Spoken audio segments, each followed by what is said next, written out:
Advocate Anjali Awasthi serial की daily update जानने के लिए आप हमारे चैनल को सब्सक्राइब कर लें, लाइक शेयर कमेंट करें एंड हाइप का बटन भी जरूर दबा दें। तो चलिए फटाफट से स्टार्टिंग करते हैं। शुरुआत में हम देखते हैं पंकज पुरोहित जी अंजलि से कहते हैं आरती को कस्टडी में रखना होगा, आप तो कानून के बारे में अच्छी तरह से जानते हैं। आरती सारा गुस्सा अपनी माँ पर उतार देती है। वो कहती है मैं तुम्हें माफ नहीं करूंगी। वेद आरती को रोकता है। आरती कहती है वेद मेरा सारा कुछ खत्म हो गया, मैं एक आदर्श नारी थी, एक रिपोर्टर थी, लेकिन इस महिला ने मेरी जिंदगी खराब कर दी है। अरे ये तो सच में डाइन है, आपसे भी ज्यादा जहरीली है। आरती रोने लग जाती है और कहती है कि मैं बर्बाद हो गई। आरती को कस्टडी में ले लिया जाता है। वेद अंजलि से कहता है मुझे पता है आपके दिमाग में क्या चल रहा है, मगर आप उसकी बातों का बुरा मत मानिए, आंसू मत बहाइए। अंजलि कहती है मेरे पास आंसुओं के सिवा बचा ही क्या है। इन आंसुओं में 1% नमक है और 99% इमोशन है। एक नहीं बल्कि दो कर्जों का बोझ लेकर जीना पड़ रहा है। 200 करोड़ का कर्ज जो मुझे राघव सिंह राजपूत ने दिया है घर गिरवी रखकर, और दूसरा मेरे दूध का कर्ज, मेरी बच्ची का कर्ज। इन दोनों का कर्ज उतारूंगी, नहीं छोड़ूंगी मैं। राघव सिंह अंजलि के सामने हाथ जोड़ते हैं और कहते हैं बेटी मुझे माफ कर दो, हमारी इस हालत का कहीं न कहीं मैं ही जिम्मेदार हूँ। अंजलि कहती है नहीं पापा ऐसा मत कहिए, सुबह का भूला हुआ शाम को जब घर में लौट आए तो उसे भूला नहीं कहते। अंजलि और वेद वहाँ से चले जाते हैं। तभी राघव सिंह को गिन्नी का फोन आता है। वो कहती है आपके बेटे को अभी तक होश नहीं आया है, वहाँ हॉस्पिटल में दामोदर मजूमदार के बंदे मौजूद हैं। जब तक केस चल रहा है अंजलि और आरती के लिए जरा सी भी दया दिखाने की जरूरत नहीं है। गिन्नी कहती है मेरे घर में आइए, राजपूत हाउस अब आपका नहीं है, वो रानी मजूमदार का है। राघव सिंह कहते हैं किस हैसियत से आऊं। गिन्नी कहती है फिलहाल तो नौकर की हैसियत से आ जाइए। राघव सिंह राजपूत जब अपने ही घर में आते हैं तो रो पड़ते हैं। वो अपने सामने गिनी को देखते हैं। गिनी कहती है राघव सिंह राजपूत की आंखों में आंसू। राघव सिंह कहते हैं बाहर नेम प्लेट बदल गया है। गिनी कहती है हाँ मैंने खरीद लिया है, अब ये माजूमदार हाउस है। राघव सिंह कहते हैं मैं अभी भी एडवोकेट हूँ,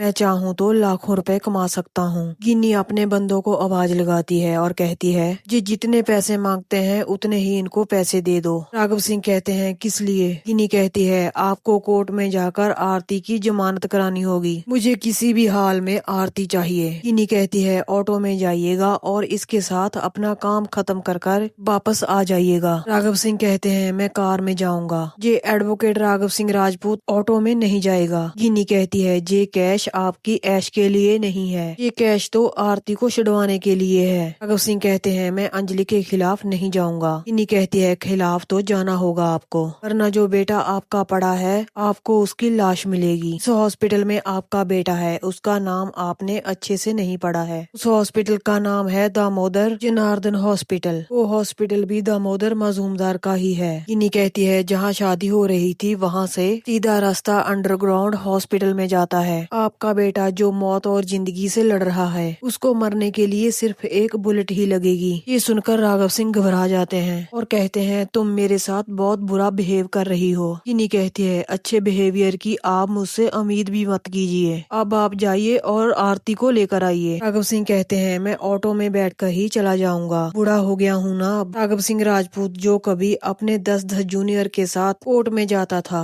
राघव सिंह की आंखों में आंसू होते हैं और कहते हैं शायद मेरा यही प्रायश्चित था। राघव सिंह राजपूत वहाँ से चले जाते हैं। गिनी अपने बंदे को कहती है पार्टी का इंतजाम करो, आज पार्टी होगी और आज शाम को माल भेजना है। वो बंदा कहता है किसको भेजना है, पुलिस का डर है। गिनी कहती है अंजलि की बेटी आरती को भेजना है। आगे हम देखते हैं पार्टी शुरू हो जाती है। गिनी अपने बंदे से पूछती है जमानत हो गई। वो बंदा कहता है कि हाँ। गिनी कहती है एडवोकेट राघव सिंह राजपूत बहुत बड़े वकील हैं। गिनी कहती है आरती कहाँ है। अभी वहाँ पर आरती आ जाती है। गिनी कहती है वाह क्या सजाया है, इतनी बढ़िया लग रही है तू। आरती गिनी से कहती है मुझे ऐसे कपड़े क्यों पहनाए हैं। गिनी कहती है क्योंकि आज से तू मेरे साथ काम करेगी। आरती कहती है कैसा काम। गिनी कहती है ये सब तुम बाद में समझना, अभी हम पार्टी एंजॉय करते हैं। आरती को नहीं पता गिनी उसके साथ कितनी बड़ी चाल खेलने वाली है। गिनी आरती को कहती है ये लो पी लो। आरती कहती है नहीं नहीं मैं ड्रिंक नहीं करती। गिनी उसको पीने के लिए मजबूर करती है और कहती है एक बार पियो तो सही, तुम्हें सारे गम भूल जाएंगे। गिनी आरती को भड़काने की कोशिश करती है तुम्हारी माँ एक बदचलन है, लोग इसीलिए हंस रहे हैं और तरह तरह की बातें बना रहे हैं, इसीलिए तुम इतनी सैड हो ना,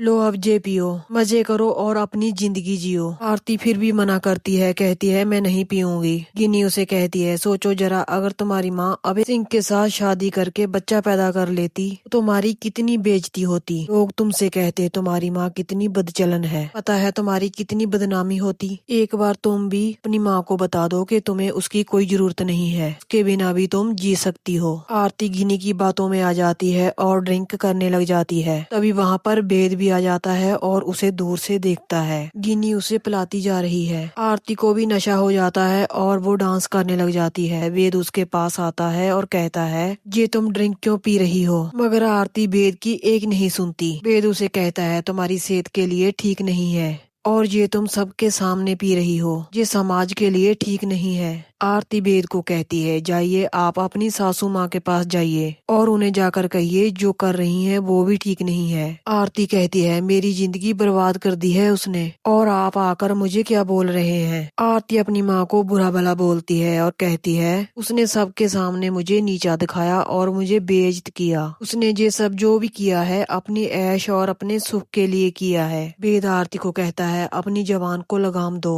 आरती को इतना नशा हो जाता है वो वेद को कहती है तुम अपनी जबान बंद करो और यहाँ से चले जाओ। वेद आरती को वहाँ से चलने के लिए कहता है मगर आरती उसकी एक नहीं सुनती, उल्टा उसके मुंह पर ड्रिंक डाल देती है। वेद को आरती पर गुस्सा आ जाता है, वो उस पर हाथ उठाने वाला ही होता है, उसका हाथ गिन्नी रोक लेती है और कहती है हाथ मत उठाना दामाद जी, चलो अब निकलो यहाँ से। वेद गिन्नी को कहता है जे आप मुझसे कैसे बात कर रही हैं। वेद आरती को कहता है चलो अब जहाँ से, मैं तुमसे प्यार करता हूँ, हमारे प्यार के सब कसमें वादे बोल चुकी हो तुम। आरती वेद को कहती है मुझे छूना भी मत, जाओ अब जहाँ से, अपनी सासू माँ एडवोकेट अंजलि अवस्थी के पास जाओ। वेद देखता है कि आरती नहीं मानने वाली, तभी वो अंजलि को फोन लगा लेता है। वो कहता है आपकी बेटी यहाँ पार्टी में नशे में झूम रही है। ये सुनकर अंजलि हैरान हो जाती है। वेद उसे कहता है बिल्कुल भी उसे होश नहीं है, अनाप शनाप बोल रही है। अंजलि कहती है ये कहाँ पर है। वेद उनको पूरी बात बताता है। वो कहता है कि आपकी बहन गिन्नी के पास है। तो दोस्तों यहीं पर इस एपिसोड का एंड हो जाता है। आज का एपिसोड आपको कैसा लगा कमेंट कर जरूर बताएं। नेक्स्ट एपिसोड की अपडेट सबसे पहले आपको मिले इसीलिए आप चैनल को सब्सक्राइब कर लें, लाइक शेयर करें एंड हाइप का बटन जरूर दबा दें। कल के एपिसोड में हम देखने वाले हैं अंजलि अपनी आंखों पे पट्टी बांधकर कोर्ट में जाएगी। जज साहब उससे पूछेंगे जी क्या हो रहा है एडवोकेट अंजलि अवस्थी। अंजलि कहेगी जज साहब 1 मिनट और वो वहाँ की लाइट बंद कर देगी।